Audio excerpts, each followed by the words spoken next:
taku India Jamatia dong dibuskan loh. Let's welcome India Jamatia.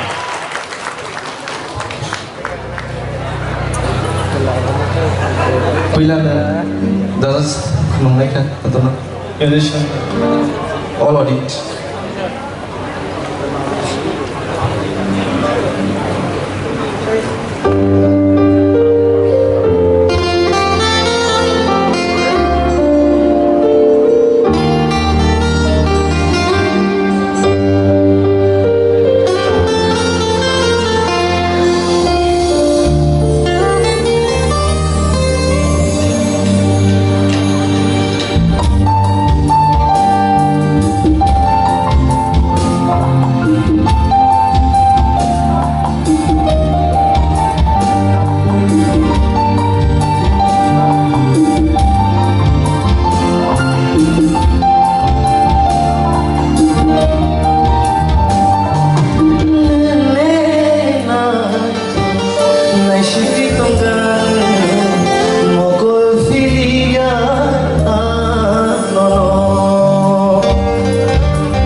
description ni baat kari kan ini job tonon naik tu apa kan job to je tong kari ni job tonon sabai kan hari sini jadi so khusus orang tinggi naik tu kah kerana tu kah awal no sen lain ada sini sar kaplai no orang naik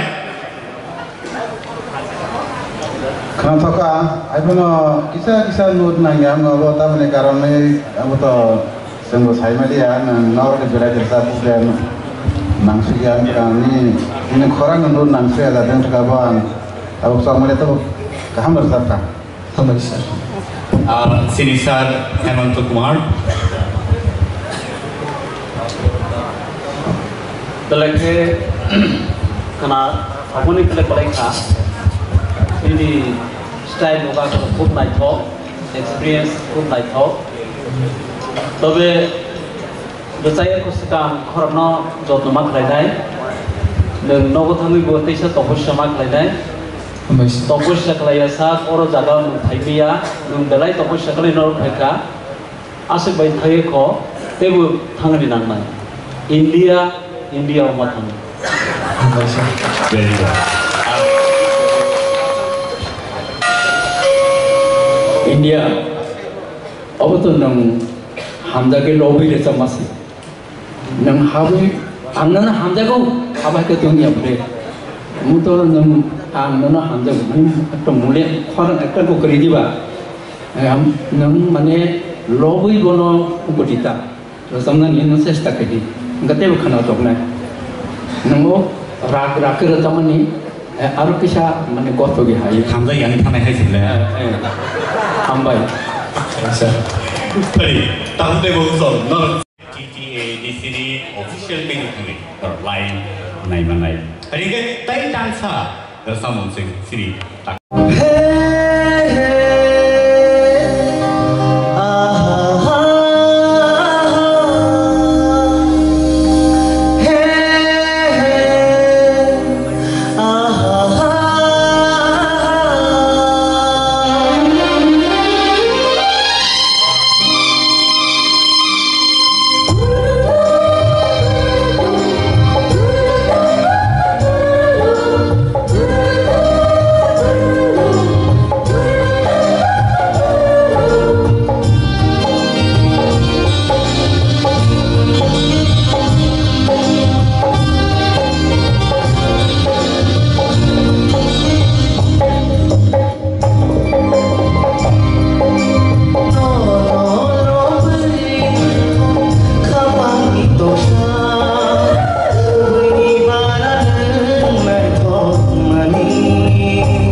Tahun itu saya jadi lawan yang tak berhasil. Lawan mau pakai kan? Beri, saya dari Shanghai, beri final comment. Ini sawo awak kita orang tiga orang pasal saya ni pun, siapa? Boni final comment dia belum. Terus baik aku saya mana sawo. Seorang tiga mana mana. Seorang orang kau ni beri final comment. India sengkang, ini orang kau base kaham. Apa nang bodoh, kompetisi dia cakar kelai nini korang belai ke nung stress rikana gan nini vocal ko uitam ka nini korang ni tune kaham gai ko isa korang ko arts ko uitam ka abo hai nung cost dengar resap nani sir abo nung belai practice kai kana abo salsa bai ya abo nung daily practice ma kai daily practice kai je ni abo jaga bai tabo ko competition kai nang gai ni resam kabam nang resam ma tong kana high note ni abo kai nang ho abo ko khai bro rogan ni note thik jaga nang ya ni resap puro ko carefully chung ma resam nai chung jokon stress perform khayo baksa kaham resam nai ro chudun se tune this tune thang kaham ke khunjo khana nang na na la pui pu na na na na na sudah over There's a track in Bahino. na na la pui pu tama kotha na na la pui na na la pui pu khapani toksha kaisa engko apa aja matung laga ketuai keturunan kaisa melody song lagu sir ada abarul nini vocal tune kaham ada जेको सिंगर तो सालसबाय फाया प्रेक्टिस थाकें नायता फायदा sir keep it up Sini sar sorot. Ambai, aku darun di kau support Rio. Dia performance hisap naik ke belai kaham, tapi pula ni jadi resap nama ni aku belai ke tap saya mana, aku ke aro jadi anak mak dengan nama ke kisah mana pun korang kisah aro karena tahu kalau aku dah jadi tu baik senam khas saya ya, boleh sampai yang thung tu senam khas saya ya. So, thank you. amazing Sini Madam Torbola.